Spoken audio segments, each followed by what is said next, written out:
دیکھیے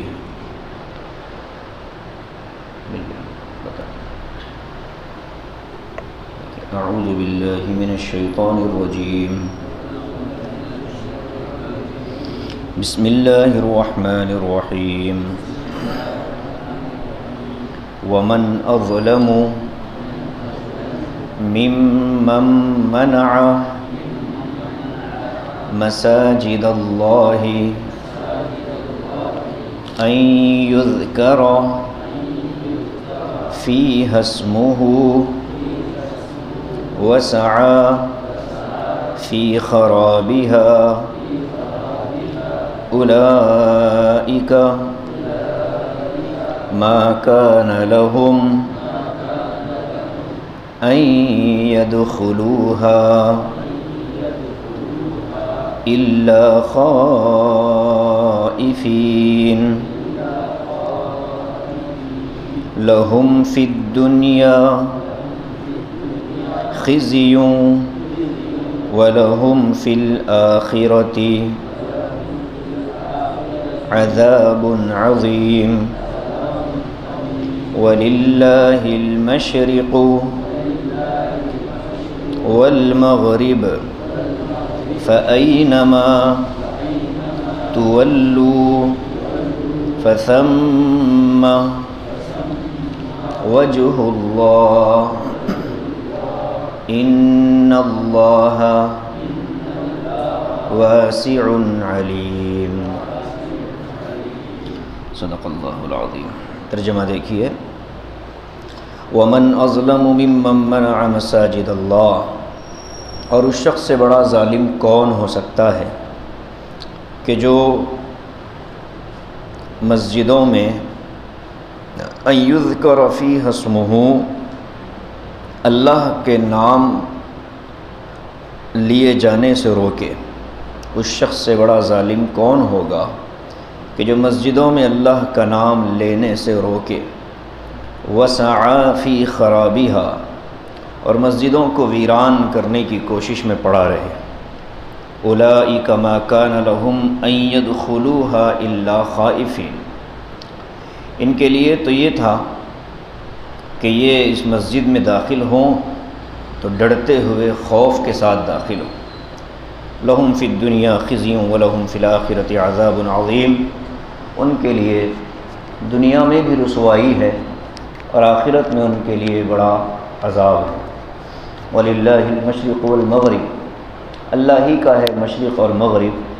فأینما تولوا، تم جہاں بھی رخ کرو، چہرہ پھیرو، فثم وجہ اللہ، اللہ تبارک و تعالی کی جہت، اللہ کا رخ وہی ہے۔ ان اللہ واسع علیم، بے شک اللہ تبارک و تعالی وسعت والے اور علم والے۔ یہ پہلی جو آیت ہے جو ابھی ہم نے پڑھی ہے، اس آیت کا تعلق نازل ہونے کے اعتبار سے یہودی، نصرانی اور مشرک تینوں سے ہے، لیکن حکم کے اعتبار سے سارے مسلمانوں سے اور سارے انسانوں سے ہے۔ اللہ کے نبی صلی اللہ علیہ وسلم جس وقت مدینہ منورہ سے ہجرت کر کے، مدینہ منورہ کو مکے سے ہجرت کر کے آئے، اس کے بعد 6 سال تک مدینے میں رہ کر مکے کی بڑی یاد آتی تھی، بے چین رہتے تھے، بے قرار رہتے تھے کہ کسی طرح مکہ حاضری ہو جائے اور عمرے اور کا موقع مل جائے۔ ایک مرتبہ حضور نے خواب دیکھا، خواب میں آپ احرام پہنے ہوئے ہیں، آپ کے ساتھ بہت سے مسلمان بھی احرام باندھے ہوئے۔ اللہ کے رسول نے اس خواب کی تعبیر یہ لی کہ چلو ہم عمرہ کرتے ہیں۔ 6 ہجری میں، ہجرت کے 6 سالوں بعد نبی پاک صلی اللہ علیہ وسلم اپنے صحابہ کے ساتھ عمرے کے لیے نکلے۔ مکے کے قریب ایک جگہ ہے شمیسی جس کو کہتے ہیں، جہاں سب سے بڑی جیل پائی جاتی ہے سعودی عرب کی، بہت بڑی جیل ہے۔ وہ جگہ، وہاں ایک کنواں تھا جس کنویں کا نام تھا حدیبیہ۔ اللہ کے نبی صلی اللہ علیہ وسلم وہاں رکے اور مکے والوں کو پیغام بھیجا۔ اس سے پہلے چونکہ مسلمانوں پر حملے ہوئے تھے مکے والوں کی طرف سے، تو جنگ بدر اور اس کے بعد جنگ احد، 2 بڑی جنگیں ہوئیں جس میں مکے والوں کو شکست ہوئی۔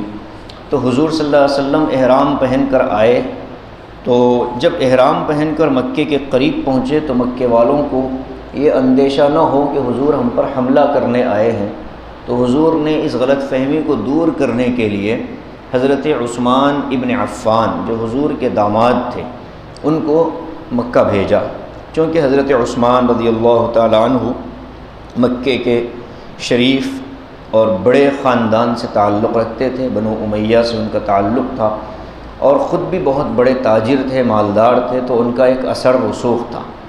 تو اثر رکھنے والے آدمی کو بھیجا نمائندہ بنا کر۔ حضرت عثمان مکہ گئے، مکے والوں نے کہا کہ ہم اجازت نہیں دیں گے، آپ چونکہ یہاں سے چلے گئے، نیا دین لے کر کے آئے ہو، نئی شریعت لے کر کے آئے ہو، لہٰذا ہم تمہیں مکے میں اور حرم شریف میں داخل ہونے کی اجازت نہیں دیں گے۔ ہاں تم چونکہ ہمارے قریبی ہو اور آپ کا ایک اچھا نام ہے، اس مناسبت سے ہم آپ کو انفرادی طور پر آپ کو تو عمرہ کرنے دیں گے، لیکن محمد صلی اللہ علیہ وسلم اور ان کے ساتھیوں کو ہم اجازت نہیں دیں گے۔ حضرت عثمان نے کہا کہ نہیں ہو سکتا، اگر میرے حبیب صلی اللہ علیہ وسلم عمرہ کرتے ہیں تو میں کرتا ہوں۔ حضور احرام پہن کر آئے عمرے کی نیت سے، اور یہاں آ کر وہ رک جائیں اور میں عمرہ کر لوں، یہ نہیں ہو پاتا۔ تو اللہ کے نبی صلی اللہ علیہ وسلم کی محبت میں انہوں نے اپنا عمرہ بھی چھوڑا، اور پھر اس کے بعد حضرت عثمان رضی اللہ تعالیٰ عنہ کو مکے والوں نے روک لیا، یہ کہا کہ ہم آپ کو ابھی جانے نہیں دیں گے۔ ادھر مکے والوں نے حضرت عثمان کو روکا، ادھر اللہ کے نبی صلی اللہ علیہ وسلم کو یہ اطلاع پہنچی، غلط خبر لوگوں نے پہنچائی کہ حضرت عثمان کو مکے والوں نے شہید کر دیا۔ جیسے ہی حضور کو یہ اطلاع ملی تو حضور ایک درخت کے نیچے بیٹھے تھے، بیر کا ایک درخت تھا، چھاؤں جس کے سائے میں حضور بیٹھے تھے۔ آپ نے وہیں لوگوں کو بلا کر کہا کہ لوگوں، عثمان کو قتل کیا گیا، ایسی خبر آ رہی ہے، اگر یہ خبر سچی ہے تو پھر میرے ہاتھ پر تم سب ہاتھ رکھ کر یہ قسم کھاؤ، یہ بیعت کر لو کہ ہم عثمان کے خون کا بدلہ ضرور لیں گے۔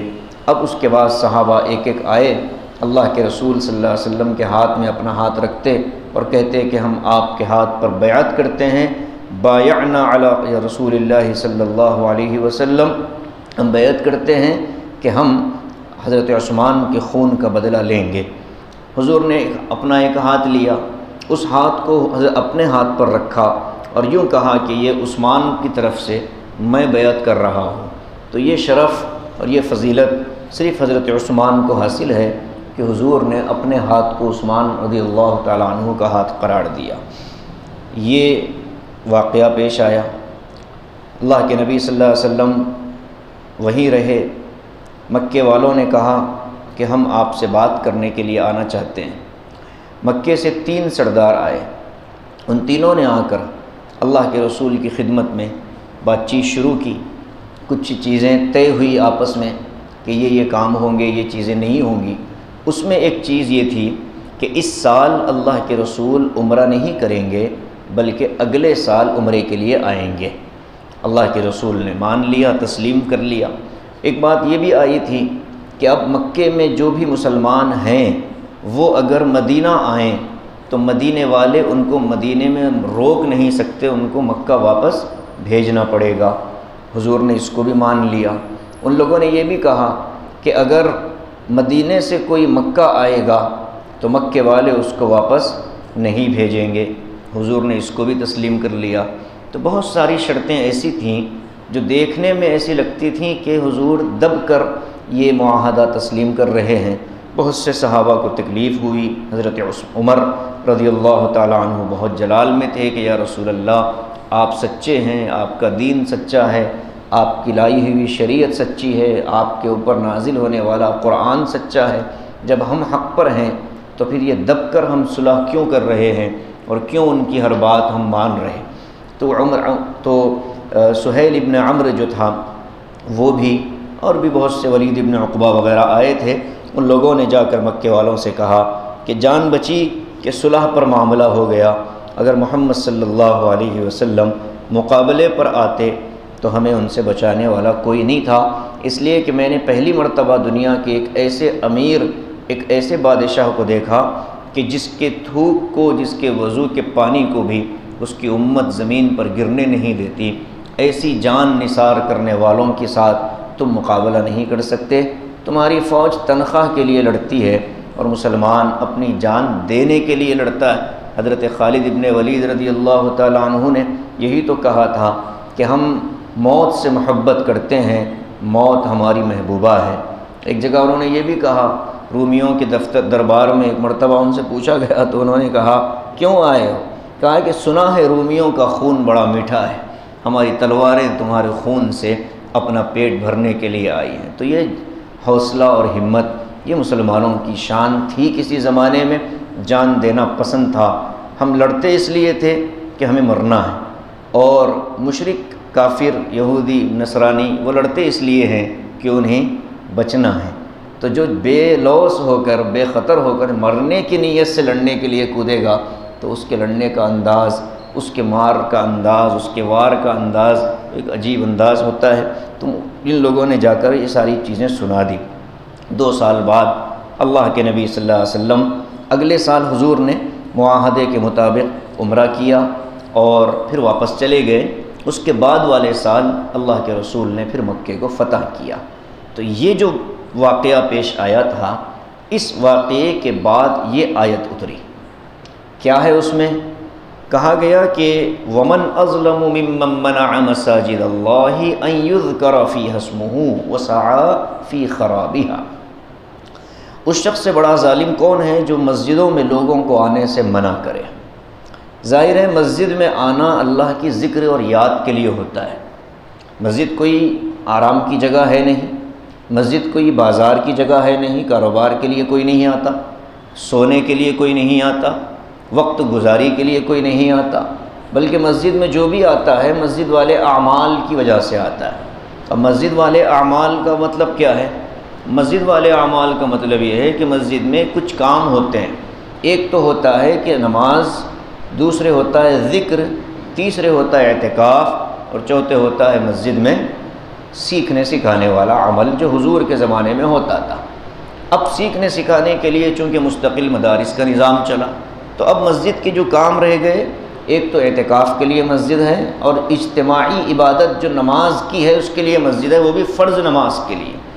سنتیں بھی اللہ کے نبی صلی اللہ علیہ وسلم کا معمول تھا کہ سنن اور نوافل وہ گھر میں پڑھا کرتے تھے آقا، مسجد میں صرف جماعت کی نماز پڑھا کرتے تھے، بقیہ نمازیں اللہ کے رسول اپنے گھر میں، اپنے حجرے میں پڑھتے تھے، گھروں کو آباد کرتے تھے۔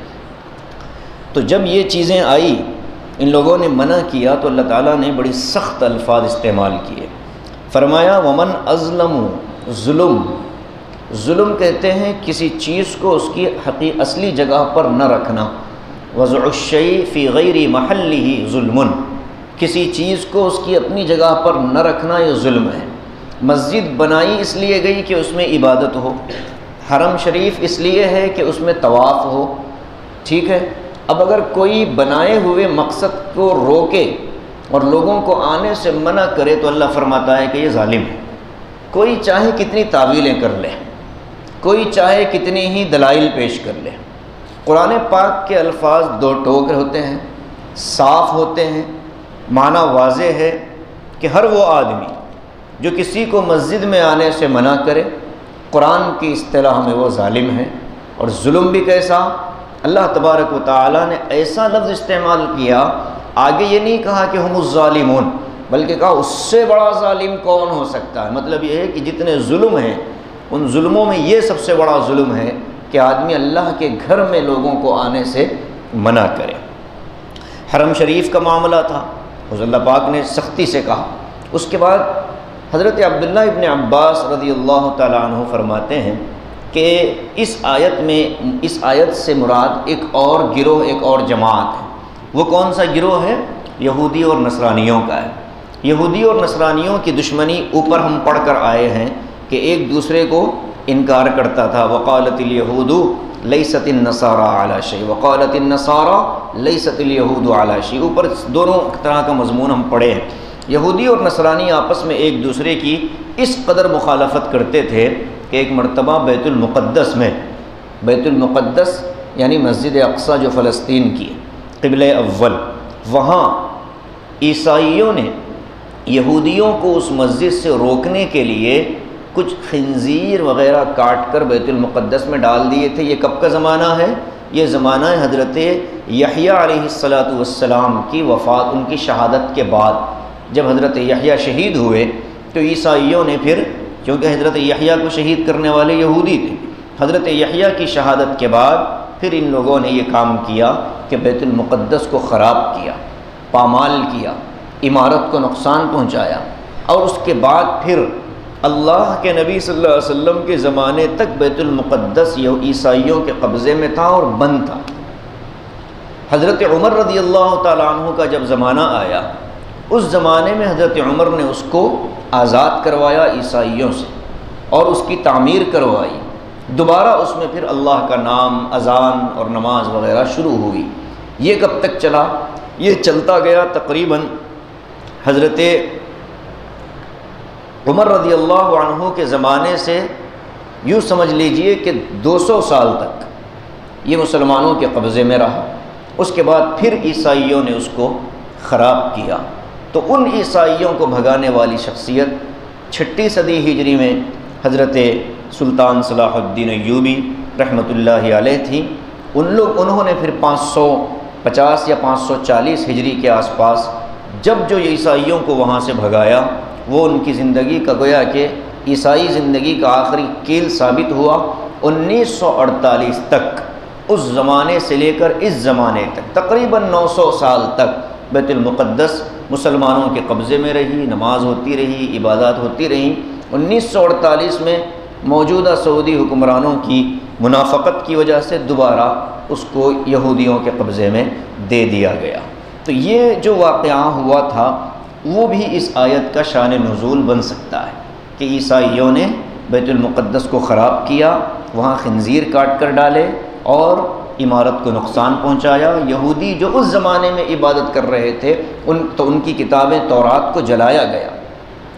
آج جو ہماری مسجدوں کے ساتھ ہوتا ہے، چاہے وہ ہماری شہید بابری مسجد ہو یا اور بھی جو مسجدیں ہماری شہید ہوئی ہیں، یہ سب مسجدیں سیکریٹریٹ کی مسجدیں ہوں یا کوئی اور مسجد ہو، اس کی شہادت میں جن لوگوں نے بھی حصہ لیا ہے وہ سارے کے سارے اس آیت کے اندر شامل ہیں، چاہے وہ مسلمان قائدین ہو یا ہمارے اپنے چہرے رکھنے والے نام نہاد مسلم دانشور ہوں، وہ سارے اس آیت کے ذیل میں، اس آیت کے ضمن میں داخل ہو رہے ہیں کہ جو مسجدوں کی شہادت پر خاموش رہتے ہیں یا یہ کہ خاموش نہ بھی رہیں تو لوگوں کے دکھاوے کی خاطر کچھ اجلاس کر کے جو اندرونی سودے ہونا تھا اس کو نمٹا کر پھر اس کو ہضم کر کے اپنی دکان چلاتے ہیں، وہ سارے افراد اس میں شامل ہو رہے ہیں۔ آج کے دور میں اگر کوئی مسجد میں کسی کو منع کرے کہ تمہارا ہم سے اختلاف ہے، تم مسجد میں آ نہیں سکتے، یہ لوگ بھی اس آیت کے اندر داخل ہیں۔ دنیا کی نگاہوں میں چاہے جتنے محترم ہوں، قرآن کی نگاہ میں وہ ظالم ہیں۔ اللہ کا گھر ہے، کسی کی جاگیر نہیں ہوتی، اسی لیے تولیت کے معاملے میں بھی فقہاء نے لکھا ہے کہ جس نے مسجد کو زمین دے دی اب وہ اس کی ملکیت سے نکل گئی، اللہ اس کا مالک بن چکا، اب چونکہ ملکیت سے خارج ہو گئی، تولیت کا حق شرعاً اس کی اجازت شریعت نہیں دیتی، تصرف کرنا جائز نہیں ہوگا کہ میں اپنی مرضی سے اس میں یہ کام کر دوں، جائز نہیں ہوگا۔ یہی حال قبرستان میں زمین دینے والوں کے لیے بھی ہے۔ تو تولیت کا معاملہ شریعت کی نظروں میں نہیں قابل قبول نہیں ہے، قانونی نگاہ میں ہے لیکن شریعت کی نظروں میں چونکہ وقف للہ، ایک مرتبہ جو چیز اللہ کے نام پر دے دی جاتی ہے اب وہ اللہ کی ہو جاتی ہے، اللہ کے ذریعے سے پوری ملت اسلامیہ کی ہو جاتی ہے، اب اس میں ہر ایک مسلمان کا حق شامل ہو گیا ہے، لہٰذا یہ شریعت کا معاملہ ہے، کوئی اجارہ داری مساجد پر کسی کی نہیں، یہاں تک کہ مسجد کی کمیٹی کے صدر کو بھی اس بات کی اجازت نہیں ہے کہ وہ مسجد کے بوسیدہ جانماز یا بوسیدہ چیزیں یا کام نہ آنے والی لائٹیں اور پنکھے وغیرہ ہیں، وہ بھی اپنی مرضی سے اگر وہ اس کا استعمال یا اس میں تصرف کرتا ہے، قیامت کے دن اس کو اس بارے میں سوال کیا جائے گا۔ تو مسجدوں کے صدر کی ذمہ داری صرف اتنی ہے کہ وہ بیت الخلاء کا نظام، لائٹ کا نظام، مصلوں کا نظام، طہارت خانوں کا نظام، وضو کا نظام، بس ان نظاموں پر وہ نگران ہے کہ ان چیزوں کو ان انتظامات کو وہ صحیح ڈھنگ سے انجام دے۔ یہ ہے صدر کی ذمہ داری۔ بقیہ شرعی جو معاملات ہوتے ہیں اس میں امام امیر ہوتا ہے۔ اذان کا معاملہ ہے، امام اس کا ذمہ دار ہے۔ اقامت کا معاملہ ہے، امام اس کا ذمہ دار ہے۔ امامت کا معاملہ ہے، امام اس کا ذمہ دار ہے۔ مسجدوں کے صدروں کو اس بات کی قطعاً اجازت نہیں دی جاتی کہ وہ ان معاملات میں عمل دخل کریں، اس لیے کہ وہ انتظامی کمیٹی، نام ہی اس کا ہوتا ہے انتظامی کمیٹی، انتظام کے اندر نماز داخل نہیں ہے، اس لیے کہ یہ عبادت ہے۔ نماز کے لیے جو انتظامات ہیں وہ انتظامات کی ذمہ داری کمیٹی اس کے سر پر آتی ہے۔ لہٰذا یہ مسجدوں کا جو معاملہ بڑا نازک معاملہ ہے۔ اللہ تعالیٰ نے اس مسجد کو، یعنی اللہ اپنی مسجدوں کو اپنا گھر قرار دیا۔ کتنے پیارے الفاظ ہیں، فرمایا مساجد اللہ۔ روکا گیا تھا مسجد حرام سے، کعبۃ اللہ سے روکا گیا، لیکن اللہ نے لفظ کیا استعمال کیا؟ ساری دنیا کی مسجدیں۔ تو یہاں ہر ایک انسان کو رب العالمین اسی لیے کہتے ہیں کہ اگر کہیں کسی امام نے کسی مصلی سے یوں کہہ دیا کہ آپ کو نہیں پڑھنا ہو تو آپ نہ آئیں اس مسجد میں، تو اس کی امام صاحب کو اجازت نہیں دی جا سکتی کہ امام صاحب یہ مسجد بھی آپ کے ابا جان کی نہیں ہے بلکہ یہ ملت اسلامیہ کی امانت ہے۔ ہر آدمی، یہاں کوئی کسی کو منع نہیں کر سکتا۔ اسی لیے علماء نے لکھا ہے مسجد میں نماز کے لیے جگہ کا پکڑنا جائز نہیں ہے۔ میں آ جاؤں، اپنا رومال ڈال دوں، ایک آدھ گھنٹہ گھوم پھر کر آؤں کہ بھائی میں یہیں نماز پڑھوں گا، ابا جان کی جگہ نہیں ہے۔ لہٰذا جہاں ملے، جمعہ کا معاملہ بھی یہی ہے۔ حدیث میں منع کیا گیا ہے کہ جو دیر سے جمعہ میں آتے ہیں ان لوگوں کی گردنیں پھلانگ کر نہ آئیں۔ آپ کو اگر اتنا زیادہ ہی پہلی صف کا شوق ہے تو پہلے آ جائیں، پہلے بیٹھیں، اور جب پہلے نہیں آ پائیں تو بھئی جہاں جگہ ملی وہاں بیٹھنا ہے۔ تو یہ مسجدوں کے اتنے آداب ہیں کہ جس کے لیے مستقل کتابیں لکھی گئی ہیں آداب المساجد پر۔ حضرت اقدس تھانوی رحمۃ اللہ علیہ نے ایک بیان فرمایا تھا کانپور میں، آداب المساجد کے نام سے 3.5 گھنٹے کی حضرت نے تقریر کی، اس میں سارے مسائل حضرت نے بیان کیے۔ وہ کتاب ملتی ہے بازار میں اردو زبان میں، آداب المساجد اس کا نام ہے، اس کو پڑھنا چاہیے۔ حضرت تھانوی نے تو بہت سخت الفاظ استعمال کیے مسجد کے انتظام۔ اگر کوئی ایک مسافر آ رہا ہے، مسجد والے اگر اس کو اجازت دے رہے ہیں تو اجازت دے کر کے اب اس مسافر کے لیے مسجد میں اعتکاف کی نیت سے قیام کی اجازت ہے۔ محلے والا اگر مسجد میں آئے اور صرف کمر سیدھی کرنے کے لیے لیٹے، شریعت کہتی ہے کہ تمہیں اس کی اجازت نہیں، سونا ہو تو اپنے گھر چلے جاؤ۔ رمضان المبارک میں ہماری مسجدیں دوپہر کے قیلولہ کا مرکز بن جاتی ہے۔ ٹھیک ہے اگر سو بھی گیا، ایک روزے دار ہے، سو رہا، سوتا نہیں ہے، بلکہ ہنسی مذاق، ہلڑ بازی، مسجدوں کا احترام پامال کرنا، یہ ایک مراکز ہم لوگوں نے اس کو بنا رکھا۔ بہت سی مسجدوں کے کمرے کسی مخصوص نام سے مخصوص کر دیے جاتے ہیں، اور پھر وہ ہوتے ہوتے وہ ایک حقہ سینٹر بن جاتا ہے۔ وہاں پھر سگریٹ کی دھوئیں اور پتہ نہیں کیا کیا چیزیں ہوتی رہتی ہیں۔ سارے لوگ دیکھتے تو ہیں لیکن کہے گا کون، اس وجہ سے انجان ہو جاتے ہیں۔ تو یہ ساری چیزیں مسجد کی پامالی میں وسعا فی خرابہا کے اندر داخل ہیں۔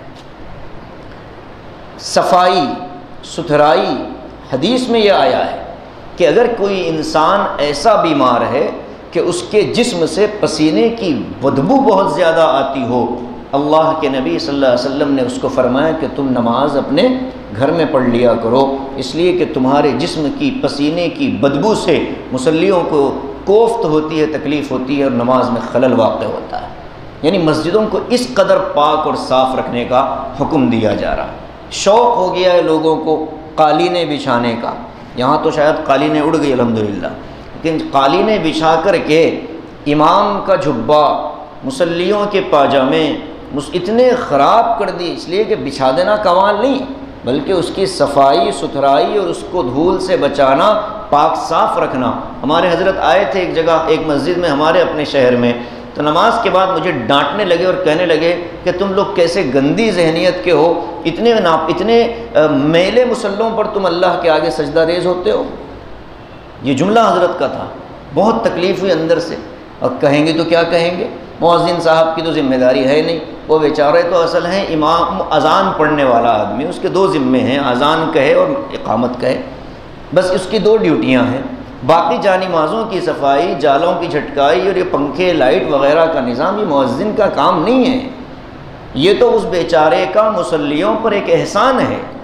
اس احسان کو احسان سمجھنے کے بجائے لوگ تو اس کو اپنا سمجھ لیجئے کہ غلام بنا کر رکھتے ہیں۔ صدر صاحب تو مؤذن صاحب کو گھر کا نوکر بنا دیتے ہیں کہ مؤذن صاحب چاول لے آؤ، پانی لے آؤ، گوشت لے آؤ، تیل لے آؤ۔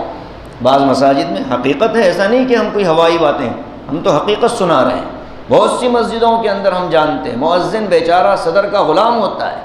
صدر صاحب کہتے ہیں بھائی آپ کو جو ہے کمیٹی کی میٹنگ ہے، آپ کو یہاں رہنا ہے۔ کہا آپ نے اگریمنٹ کیا تھا مؤذن سے، آپ نے طے کیا تھا یہ کہ کمیٹی کی میٹنگوں میں چائے پلانے کی ذمہ داری مؤذن کی ہے؟ یہ ساری چیزیں وسعا فی خرابہا کے اندر داخل ہو رہی۔ مسجدیں خدمت کی جگہ ہے، مسجدیں اپنی آخرت بنانے اور بگاڑنے کی جگہ ہے۔ اگر کوئی یہ سمجھے کہ بھئی میں عہدیدار ہوں، میں ذمہ دار ہوں، میں صدر ہوں، میں اپنی مرضی سے جو چاہوں کروں، تو پھر آخرت میں حساب ہوگا۔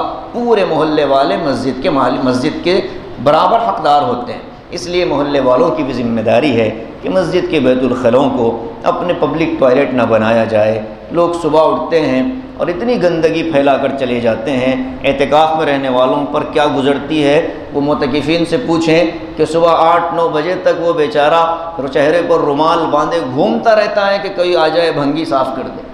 تو اس طرح مسجدوں کے بیت الخلاؤں کو پبلک ٹوائلٹ بنانا یہ بھی منع ہے، ناجائز ہے۔ مسافرین کے لیے ہے مسجد میں، ورنہ حقیقت میں حکم یہ اپنے گھر سے وضو بنا کر آؤ۔ مسجد میں وضو کی گنجائش ان لوگوں کے لیے ہوتی ہے جو مسافر ہوتے ہیں، جو بازار میں ہیں، اچانک وقت ہو گیا تو، لیکن گھر میں رہتے ہوئے اگر کسی وجہ سے آ رہے تو کم سے کم استنجا گھر میں کر کے آ جاؤ۔ تو بہت ساری چیزیں ہیں جو مسجدوں سے تعلق رکھتی ہیں۔ ان یذکر فیہا اسمہ، اللہ کا نام لیا جائے۔ اس میں دو چیزیں ذہن میں رکھیں۔ مسجد میں اگر کوئی اجتماعی عمل ہو رہا ہو تو اجتماعی عمل میں ثواب زیادہ ہے، لیکن اس کا یہ مطلب نہیں کہ اگر اجتماعی عمل کے ساتھ تنہائی میں کوئی شخص ذکر کر رہا ہے، دعا مانگ رہا ہے، تو اجتماعی عمل میں اس کو زبردستی شریک کرنا جائز نہیں ہے۔ کیوں؟ اس لیے کہ وہ مستقل عبادت ہے، یہ مستقل عبادت ہے، وہ مستقل عبادت ہے، یہ مستقل عبادت ہے۔ لہٰذا ایک عبادت میں اگر کوئی لگا ہو، دوسری عبادت والے کو ہماری وجہ سے خلل نہ ہو، یہ حق ہے مسجد کا۔ ہم زور سے بات کر دیں، بیان شروع کر دیں، لوگ نماز پڑھ رہے ہوں، ہاں بعض لوگ جان بوجھ کر دوران بیان نماز شروع کر دیتے ہیں، وہ تو معذور ہیں۔ لیکن اگر کوئی ایسا شخص کہ جو سنتیں نماز کے بعد کی جو سنتیں بعدیہ ہیں وہ پڑھ رہا ہو اور نماز کے بعد ہماری بات شروع ہو رہی ہو، تو اتنا ادب سکھایا گیا ہے کہ جب تک وہ فارغ نہ ہو جائے آپ کو آواز نہیں شروع کرنی ہے۔ دوسری بات، اجتماعی عمل کوئی ایسا ہے کہ جو کثیر مجموعے کا ہے تو درمیان میں بیٹھا جائے، اور اگر چھوٹے مجموعے کا ہے تو مسجد کے کنارے بیٹھنے کا حکم ہے، تاکہ اصل حصہ مسجد کا وہ ہمارے عمل کی وجہ سے ڈسٹرب نہ ہو، خراب نہ ہو۔ تو بہت ساری چیزیں ہیں، بہت سارے آداب ہیں مساجد سے متعلق، ان کو سیکھنا چاہیے، مؤذن کو بھی بتائے جائیں اور مصلیوں کو بھی بتائے جائیں۔ وقتاً فوقتاً یہ چیزیں آتی رہتی ہیں۔ انشاءاللہ کسی موقع سے جمعہ کے موقع پر انشاءاللہ آداب المساجد کے عنوان پر بات کی جائے گی، جس کو اچھا لگے لگے، جس کو برا لگے اپنے سر لے۔ ومن اظلم ممن منع مساجد اللہ ان یذکر فیہا اسمہ، اللہ کا نام یہ ہے مسجد میں آ کر کے دنیاوی باتیں نہ کرنا، مسجد میں آئے ذکر کرے، تلاوت کرے، عبادت کرے، نہیں من کرتا مسجد سے نکل جائے۔ یہاں بیٹھ کر دنیا بھر کے فون ہو رہے ہیں، دنیا بھر کی چیزیں ہو رہی ہیں۔ ومن اظلم ممن منع مساجد اللہ ان یذکر فیہا اسمہ، اللہ کا نام لینا ہے مسجدوں میں، ذکر کرنا ہے، تلاوت کرنا۔ آگے فرمایا وسعی فی خرابہا، اور مسجدوں کو ویران کرنے کی کوشش ہوئی۔ مسجدوں کو ویران کرنے کی جو کوششیں ہوئی ہیں، لاک ڈاؤن میں تو بہت زیادہ لوگوں کو معلوم ہوا۔ لوگوں نے اس زمانے میں ہم پر یہ آیتیں سنائی ہم نے کہا کہ اس آیت کا مطلب آپ سے زیادہ ہم جانتے ہیں۔ ایک صاحب نے کہا مجھے، ہمارے اپنے محلے والوں نے، جب لاک ڈاؤن کا زمانہ تھا، حکومتی پابندیاں تھیں، دیکھیے دو مصیبتیں اگر سامنے ہوں، بڑی مصیبت ہو یا چھوٹی مصیبت، شریعت کہتی ہے چھوٹی مصیبت کو قبول کر لو، بڑی سے بچ جاؤ۔ احون البلیتین یہ لفظ آتا ہے، دونوں بلیے اگر ہوں، دو مصیبتیں ہوں، تو جو احون ہوتی ہے، ہلکی مصیبت ہوتی ہے، اس پہ آدمی احتیاط اس کو اختیار کر لے۔ لاک ڈاؤن میں جو گیٹ اور دیوار پھلانگ کر آنے والے جذباتی مسلی تھے، اللہ ان کو آج بھی ہمیں نظر آنے کا موقع دے، تو ان حضرات میں سے اکثر کی دلیل یہی تھی، اللہ کے گھر سے روکتے ہو، منع کرتے ہو، آپ کون ہوتے ہیں روکنے والے؟ تو بھئی یہ جو ہے نا جہالت کو علم سمجھ لینا، یہ بہت خطرناک چیز ہے۔ جیسے میں نے کسی موقع پر کہا تھا کہ 4 قسمیں ہوتی ہیں لوگوں کی، اس میں ایک یہ ہوتا ہے کہ جو ہوتا تو جاہل ہے لیکن اپنے آپ کو علم والا سمجھتا ہے۔ امام غزالی نے کہا کہ اس کے معاملے کو چھوڑ دو، یہ کبھی تم سے سدھرنے والا نہیں۔ تو بھئی مسجدوں سے منع کرنا اور اس کی ویرانی کی کوششیں کرنا، اس کو سمجھ لیجئے۔ یہ لاک ڈاؤن کی جو پابندیاں تھیں، جس میں دارالعلوم دیوبند نے بھی یہ کہا تھا، حفظان صحت کے لیے آقا مدنی صلی اللہ علیہ وسلم نے جب اپنے مصلیوں کو کہ ایک ایک نماز حضور کے پیچھے کتنی مقدس، کتنی بابرکت، لیکن آقا نے کہا تھا کہ تم نماز گھر میں پڑھ لو، اس میں عافیت ہے۔ تو انہی واقعات کو بنیاد بنا کر علماء کرام نے، مفتیان کرام نے ایک مسئلہ بتلایا کہ بھئی 5 لوگوں کی اجازت ہے تو 5 ہی افراد پڑھو، 50 کی چکر میں مسجد پر مستقل تالا ڈالنے کا موقع نہ دیا جائے، چھوٹی مصیبت کو قبول کر لو۔ ماشاءاللہ سے اتنا فائدہ ہوا لاک ڈاؤن کی برکت سے، لوگوں نے امامت کے اتنے مسائل پوچھے جس کی کوئی حد نہیں، ورنہ نماز پڑھنے کے مسائل پوچھتے تھے، جب سر پر پڑا تو نماز پڑھانے کے مسائل پوچھنے لگے۔ میں نے ایک صاحب سے پوچھا کہ بھائی بار بار مغرب اور عشاء میں اتنا زیادہ ہنگامہ کر کے مسجد میں آنے کا شوق کیوں؟ تو انہوں نے کہا کہ مولانا 2 کمروں کا مکان ہے، ظہر اور عصر تو خاموش والی نماز ہے، میں خاموش پڑھ لیتا ہوں، پیچھے والوں کو پتہ نہیں چلتا کیا پڑھ رہا ہوں، لیکن مغرب اور عشاء میں زور سے پڑھانا پڑتا ہے، مجھے آتا کچھ نہیں۔ تو گھر والوں کے سامنے بے عزت ہونے سے اچھا ہے پولیس کے ڈنڈے کھا لو اور مسجد میں نماز پڑھ لو۔ تو میں نے کہا کہ 2 صورتیں یاد کر لو، اسی کو آپ پھراتے رہو، قل هو اللہ احد پہلی رکعت میں، قل هو اللہ احد دوسری رکعت میں، آپ کی نماز ہو جائے گی، پوری تراویح نکل جائے گی، آپ کی پوری 27 رکعتیں عشاء کی نکل جائیں گی، جو رمضان کی عشاء میں 4 رکعت فرض نکل جائیں گی، اور اس کے بعد 20 رکعت تراویح کی، اور اس کے بعد آپ کی 3 وتر کی۔ تو کوشش کرے آدمی سیکھنے کی، تو اللہ راستے بتاتا ہے۔ علماء جب کوئی بات کہتے ہیں تو پلٹ کر سوال کر کے اپنی آخرت خراب کرنے کا مزاج ختم کر دینا چاہیے کہ بھئی یہ چیز ایسے کیوں، کیوں کا معاملہ نہیں ہے شریعت میں۔ بھئی اگر کسی نے فتویٰ لکھا، فتوے پر میں نے عمل کر لیا، قیامت کے دن میں غلط پکڑا جاؤں کہ وہ پکڑا جائے گا؟ ظاہر ہے فتویٰ دینے والا پکڑا جائے، تو میں اپنے سر مصیبت کیوں لوں؟ عقل مندی کا تقاضا تو یہی ہے۔ تو مسجدوں کے معاملے میں جو جذبات ہمارے ہیں اس کو صحیح رخ دینے کی ضرورت ہے۔ آگے فرماتے ہیں اولئک ما کان لهم ان يدخلوها الا خائفین، یہ خطرناک آیت ہے۔ مسجدوں میں آنے کے لیے تو خوف اور خشیت چاہیے۔ یہاں ہنگامہ کرنا، لڑائی جھگڑا کرنا، تو میں کرنا گنٹور کی مسجد کا، تو ماشاءاللہ مصلی پر بھی موٹی موٹی گالیاں دی جا رہی ہیں، پولیس والے ریکارڈ کر رہے ویڈیو، ساری چیزیں سب جانتے ہیں، چہرے بنا رہے ہیں تم لوگ۔ اللہ کہتا ہے مسجد میں آتے ہوئے خوف سے آؤ، خشیت سے آؤ۔ حضرت عمر ابن عبدالعزیز رحمۃ اللہ علیہ کے بارے میں آتا ہے، جب تک وضو بناتے تھے تو بہت چاق و چوبند دکھتے تھے اور بہت ایکٹیو نظر آتے تھے، جوانوں جیسا وضو، اور جیسے ہی وضو سے فارغ ہو جاتے تھے جسم پر کپ کپی طاری ہو جاتی تھی۔ لوگ پوچھتے کہ امیر المؤمنین یہ کیا حالت بنا رکھی؟ کہتے کہ بھائی کتنے بڑے بادشاہ کے دربار میں جا رہا ہوں، میری دل کی حالت کیا ہے، میرے گناہ کی زندگی کیا ہے میں جانتا ہوں، کیسے میں اس کے دربار میں تنگ کر کے اکڑ کر کے جاؤں۔ تو یہ مسجدوں میں آنے کا ادب بتایا جا رہا، خاموش آئے آدمی، خشیت کے ساتھ آئے۔ سفیان ثوری کے بارے میں آتا ہے کہ وہ بے خیالی میں انہوں نے مسجد میں بایاں پاؤں رکھ دیا تو آواز آئی اے بیل، انہوں نے اپنے نام کے ساتھ لگا دیا ثور، عربی میں ثور بیل کو کہتے ہیں، بقرہ گائے کو کہتے ہیں، نام کا جز بن گیا ثوری، سفیان ثوری رحمۃ اللہ علیہ۔ کتنے بڑے تابعی اس امت کے گزرے، اللہ والے تھے، فوراً تنبیہ ہو گئی، ہم گنہگار ہیں، اللہ کی ڈھیل اتنی لمبی ہوتی ہے، ہم یہ سمجھ رہے ہوتے ہیں کہ اللہ تعالیٰ ہمیں موقع دے رہا ہے کہ ہم بہت نیک ہیں، جس وقت پکڑ آئے گی میرے بھائی اللہ ہماری حفاظت فرمائے، بچنے کا کوئی موقع نہیں ہوگا۔ اس لیے مسجدوں کے معاملے میں اپنے آپ کو بہت محتاط رکھنا ہے، بلند آواز مسجد میں نہ ہو۔ حدیث میں آیا ہے قیامت سے پہلے رفعت الاصوات فی المساجد، ترمذی کی حدیث ہے، فرمایا کہ قیامت سے پہلے مسجدوں میں شور شرابہ بڑھ جائے گا، ہنگامہ ہوگا، ایک دعوت ہو گئی، ہنگامہ مچ رہا ہے، ہنسی مذاق ہو رہا ہے، ایک دوسرے کی ٹانگ کھینچی جا رہی ہے، ہنسی نکل رہی ہے، مسجد میں ہو یا غیر مسجد میں ہو۔ نماز کی حالت میں اگر آواز سے کوئی ہنس دے تو نماز بھی ٹوٹے گی اور ساتھ میں وضو بھی ٹوٹے گا، یہ سزا ہے اللہ کی طرف سے۔ نماز میں بغیر آواز کے اگر کوئی ہنسے، صرف دانت نظر آئے، مسکراہٹ آ گئی، بچ جائے گا، لیکن اگر خدا نخواستہ آواز نکل گئی تو نماز بھی ٹوٹے گی اور نماز کے ساتھ وضو بھی ٹوٹے گا، اسے جا کر وضو بنانا پڑے گا دوبارہ آ کر نماز میں۔ یہ مسجد کا بھی احترام سکھایا جا رہا ہے، نماز کا بھی احترام، اس لیے فرمایا کہ اولئک ما کان لهم ان يدخلوها الا خائفین، مسجد میں ایسے آؤ کہ جیسے خوف اور خشیت والا آتا ہے۔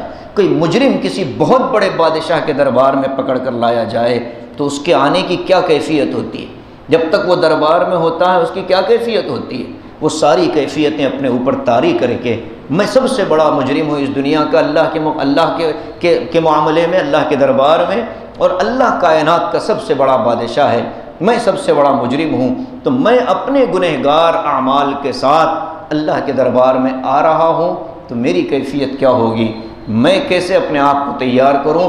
یہ پھر بزرگوں کی صحبت سے یہ چیزیں ملتی ہیں کہ کیسی کیفیت بنائی جاتی ہے، کیسے اپنے آپ کے اعمال کا مراقبہ کروایا جاتا ہے، صبح سے شام تک کتنا میں نے بدنگاہی کی، کتنا میں نے بد زبانی کی، کتنی میں نے غیبت کی، کتنی میں نے چغلی کی، کتنوں کا میں نے دل دکھایا۔ یہ ساری چیزیں بزرگان دین کے یاد دلاتے ہیں کہ یہ چیزیں سوچ لو، بستر پر جانے سے پہلے ان چیزوں سے اللہ سے معافی مانگ لو، اور اگر کوئی ایسا بندہ مومن ہے اس کے لیے کچھ پڑھ کر کے بخش دو، زندگی ملے تو اس سے مل کر معافی مانگ لو۔ یہ ساری چیزیں اللہ والے سکھاتے ہیں۔ اولئک ما کان لهم ان يدخلوها الا خائفین، اگر کوئی ان دو کاموں کو چھوڑ دے، مسجد کو ویران کر دے، حضرت تھانوی نے دو جملے لکھے، ظاہری ویرانی اور ایک روحانی یعنی معنوی ویرانی۔ معنوی ویرانی کا تعلق کیا ہے؟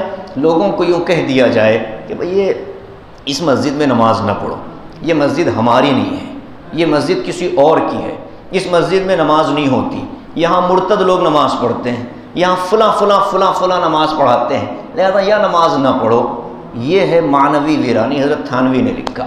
اور ظاہری ویرانی، دروازے پر کھڑے ہو جائیں، کوئی آ جائے تو کہے کہ آپ کا داخلہ منع ہے، یہ ظاہری ویرانی۔ ان دونوں کے بارے میں فرمایا اولئک ما کان لهم ان يدخلوها الا خائفین لهم فی الدنیا خزي، ایسے لوگوں کے لیے دنیا میں ذلت ہے۔ وَلَهُمْ فِي الْآخِرَةِ عَذَابٌ عَظِيمٌ، آخرت کا عذاب تو سب سے بڑا ہے۔ اس لیے اپنے ایمان کو بھی بچانے کی فکروں میں ہمیں مسجدوں کا احترام بچا کر رکھنا ہے۔ آگے اللہ تبارک و تعالیٰ نے کتنی دیر ہو گئی؟ آدھا گھنٹہ ہو گیا، مطلب بس کر دیا جائے۔ جی تو ٹھیک ہے، یہ ایک آیت آج میں سمجھتا ہوں کافی ہے، ایک ہی مضمون بڑا اہم تھا۔ تو اللہ فرماتے ہیں لہم فی الدنیا خزی، دنیا کے اندر ان کو ذلت۔ مکے والوں کی ذلت کیا ہوئی؟ 2 سال بعد اللہ تبارک و تعالیٰ نے حضور پاک صلی اللہ علیہ وسلم کو مکے میں فاتح بنا کر داخل کیا۔ جن لوگوں نے راستہ روکا اب وہ خود دروازے میں کھڑے تھے کہ ہمیں امان دے دو، ہمیں بچا لو، ہمیں معاف کر دو۔ آقا نے اعلان فرمایا لا تثریب علیکم اليوم، یوسف علیہ السلام کا جملہ ہے یہ۔ سورہ یوسف میں حضرت یوسف نے اپنے بھائیوں سے کہا، غلطی جب پکڑی گئی، کہا لا تثریب علیکم اليوم، آج تم پر کوئی پکڑ نہیں ہوگی، انتم الطلقاء، یہ حضور نے فرمایا کہ تم سب کے سب آج آزاد ہو۔ اتنا ہی نہیں بلکہ یہ کہا جو ابو سفیان کے گھر میں چلا گیا اس کو بھی معافی، جو مکے سے باہر چلا گیا اس کو بھی معافی، جو عباس کے مکان میں چلا گیا اس کو بھی معافی، جو کسی مسلمان کی پناہ میں آ گیا اس کو بھی معافی۔ کچھ لوگ تھے جو گرو گھنٹال قسم کے تھے، ان کے بارے میں آقا نے فرمایا یہ اگر کعبے کے غلاف میں بھی چھپا ہوا نظر آئے تو اس کو ٹھوکنا ہے، یہ اگر کعبے کا غلاف پکڑ کر چھپے اس کو بخشنا نہیں ہے۔ تو یہ دونوں سیرت اللہ تبارک و تعالیٰ کی دونوں طرح کی، اللہ کے نبی کی دونوں طرح کی سیرتیں ہیں۔ تو یہ خزیون ہیں، دنیاوی ذلت ان کو 2 سالوں میں اللہ نے بتلا دی۔ جو مکہ مکرمہ سے حضور کو مکے میں داخلے سے اور منع کر رہے تھے، اب وہ خود حضور نے اگلے 2 سال میں حجۃ الوداع میں، یہ 6 ہجری میں ہوا، 2 سال کے بعد مکہ فتح ہو گیا، اس کے 2 سال کے بعد حضور نے پوری امت کو لے کر کے حج کیا۔